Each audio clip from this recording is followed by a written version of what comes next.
EXT. So what's up? Kumusta? Ayos ba tayo dyan? So nandito tayo ngayon sa may Microbike San Rafael branch para sa update natin sa motorcycle na to. Alamin natin kung sulit nga ba ang kanyang presyo at yung specification nito. So ano nga ba to? Ito yung Microbike EXT 150 naka-racing CDI na to. So ngayon, alamin natin. Samahan nyo ako, walk around na natin. Sulit nga ba to? Tingnan natin yan. Ayos na ayos siya. Let's go. I wake up to a little bit of drool on my pillow, feel like it's gonna be a bad day. Yeah, I'm tired of shit, and the coffee ain't hit yet, damn, ain't that great. I don't wanna go to work, cause my boss is a jerk, and I'm not even that paid. I need a change in my life, cause I don't feel alive, and there's nothing that makes me happy. Hold my beer for a minute, I'm about to quit my job, cash in for a ticket. I'm going on a trip, and I don't plan to visit. I'm gonna stay there till I feel like I'm winning. So yun na nga, ngayong 2025 update para dito sa may EXT 150 ng Microbike. So alamin natin yan, ano nga bang meron din dito. So baka naghahanap kayo ng ganitong motorcycle, mga pang custom, 'di ba? Ito yung mga madalas natin na nakikita sa mga show. Okay, so tara, umpisa na natin. Walk around na natin. Ayos na ayos yan. So ayun na nga, para sa kanyang medyo anin natin yung presyo, huwag mo natin pakita. Ayan, pero makikita nyo yung presyo nito sa dulo ng video. Kung medyo na iinip kayo sa ating walk around, ayan, pwede na kayo mag-skip. Bigyan kayo ng 5 minutes. Joke lang. So ayun na nga, meron sa kanyang headlight is meron siyang dalawang bulb. May maliit dito na isa, tapos para siyang mata. Yung itsura niya, yung design niya. And then parang meron siya ritong LED sa gilid, and then naka-chrome naman yan. Ayan. Ganda rin ng finish dito. Signal light. Malaki din. Parang box type din yung itsura. Tapos di siya ganun ka-flexible. Saktuhan lang din. And meron tayong reflector, side by side. Meron tayong emblem ng Microbike. Ang ganda ng itsura nito. And then meron tayong cover na plastic. Naka-telescopic fork tayo rito. May rubber boots. Meron tayong metal na front fender. Ayan. So naka-drum brake, naka-wide spoke tayo rito. Yuanqing yung kanyang brand. At yung size dito ay 3x17. So dito naman sa side, sa kanyang makina is naka Euro 3 na din ang isang to. Built-in na rin yung kanyang extension ng kanyang sidecar. Pwede na kayo magpagawa dito or magpasukat. And yung mga pinaghinangan dito. Ayan. Maganda rin. Maganda yung finish. So, yung makina, ito yung tsura. Meron din tayo ritong Microbike. Meron din tayong monitoring nung ating oil. Ayan, kung goods pa ba or palitin na. Ayan, yun yung kagandahan dyan. So, carb type pa rin naman ang isang to. At napansin din natin dito is naka Japan technology na rin yung kanyang carb. Okay. Kickstart, meron pa rin naman yan. Foot pegs, di rin siya napiflip. Combination ng rubber and metal. Malapad yung ating rear brake pedal. Ayan. So, meron tayong naririnig doon. So, medyo matigas din siya. Dahil yung spring neto ay malaki.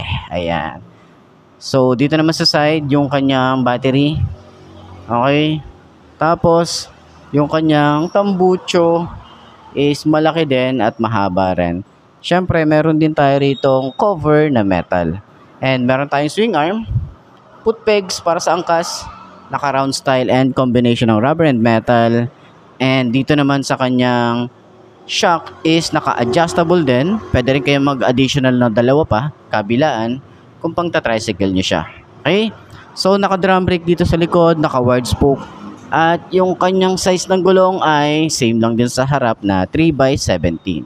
Ayan. Sa decals niya, gusto ko yung itsura eh. Sporty looking yung kanyang decals compared dun sa HDC na parang minimalist lang yung datingan, pero ito meron siyang touch ng gold. Ayan, may lining, kulay white and black na faded kanyang sticker ng Microbike. So hindi to basta-basta natatanggal, no?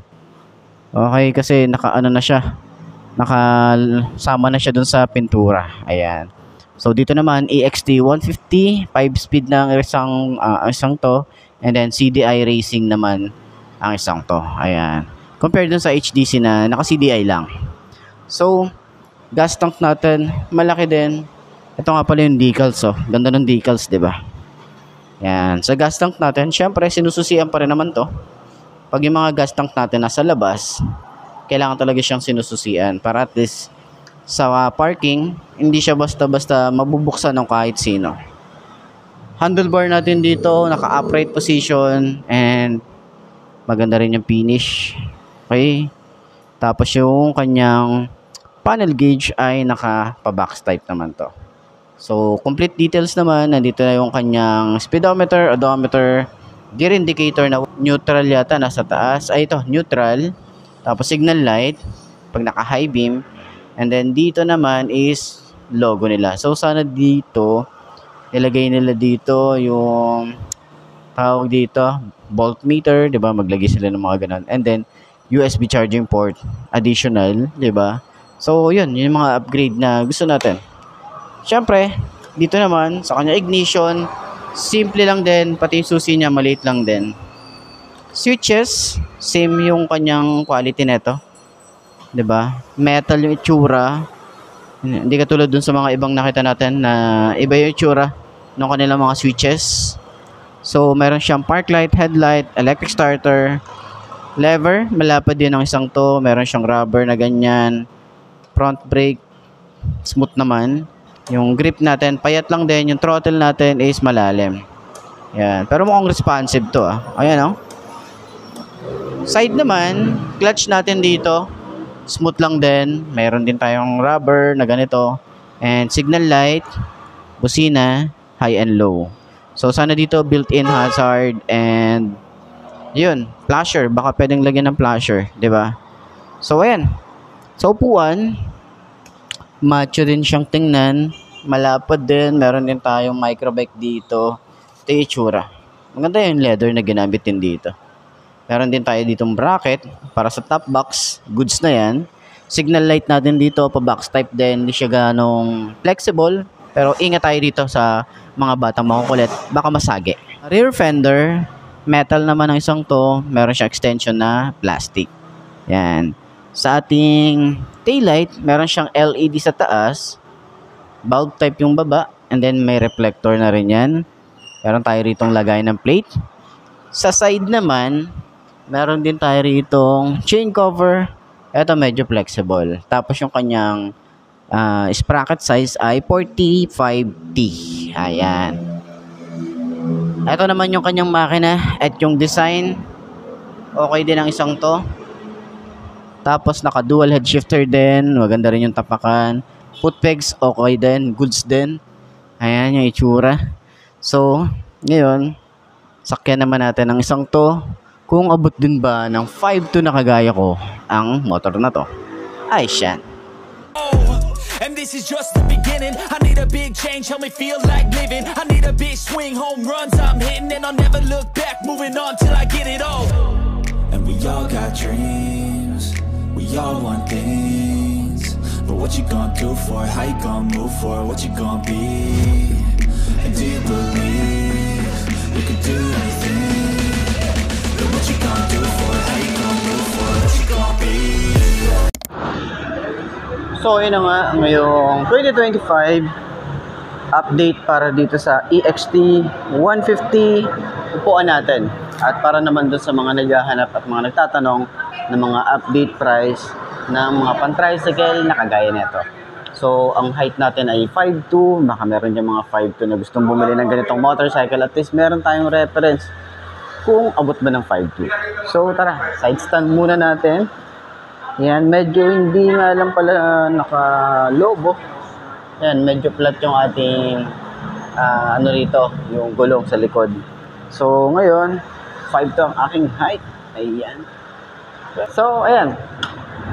Tingkaya tayo kahit yung naka-lobo or naka, ano pa yan, no? Pag naka-hangin na yan, may hangin na yung likod, yung gulong natin, medyo tingkaya tayo. Parang same lang din siya dun sa HTC 150. Halos parang same sila ng height. Ayan. So, yung sagaan, parang mas magaan to. Mas magaan yung isang to. And, tingnan nyo naman. Ito yung forma natin. Diba? Ayan yung forma natin kapag dito sa microbike EXT 150. Ayan. So, check natin yung kanyang shock. Kung pagkukumparay natin si HDC at itong CXT, mas gusto ko yung shock ni HDC compared dito sa harap. Medyo ang kapit na. Oh. Tapos sa likod, yun din. Same lang din. Okay. Turning radius, same lang. Hindi siya masyadong malawak. Saktuhan lang. Okay. So sa height natin, pwede. Magaan yung motor. Para sa mga beginner bike na gusto, ito yung motor nila. Pwede yan. Ayan. Lalo na dun sa mga may hilig ng declutch. Tapos, naka-upright position tayo rito. Kita nyo naman yung tindigan natin dito. Maluwag yung ating OBR. Hindi siya ganun kalapad. Yung upuan niya, compared dun sa HDC na malapad. Ito hindi masyadong bukaka. Yun yung napansin natin. Medyo payat lang siya at makipot. Ayan. So, yun lang. Okay, para na naman sa lahat ng mga gustong kumuha ng ganitong motorcycle, ilalagay ko yung contact number nila dyan sa screen nyo para at least rekta na kayo mag-inquire sa kanila. Or pwede nyo kayo message sa Facebook page para at least ma-assist ko kayo sa branch dito. Okay? Ayos yan. So, center stand natin, magaan naman yung motor kaya madali lang din siyang center stand. Yun, no? Ayos, diba? So, yun ang mga best, no, sa lahat ng mga nagtatanong, magkano nga bang ganitong motorcycle? Ito ay nagkakahalaga ng 45,000 kapag kinuha nyo ng cash. At para naman sa hulugan, papakita ko na lang din dyan sa screen nyo kung magkano nga ba ang kanilang terms, rebate, and yung kanilang down payment. So, sa tingin nyo, sulit nga ba ang kanyang price? Comment nyo naman yan sa baba. At para naman dun sa lahat ng mga gumamit na neto, baka pwede nyo i-share dyan yung mga naging experience nyo sa motor na to. Ayos yan, di ba?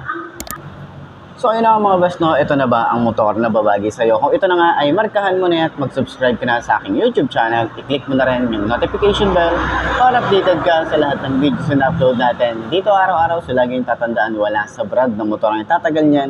Kundi na sa pag-aalaga mo yan, tatagal yan, ayos na ayos yan. So, kita-kita na lang ulit tayo bukas. I'm Mark D. Ciao. Maraming salamat sa inyo. Babush. Haha.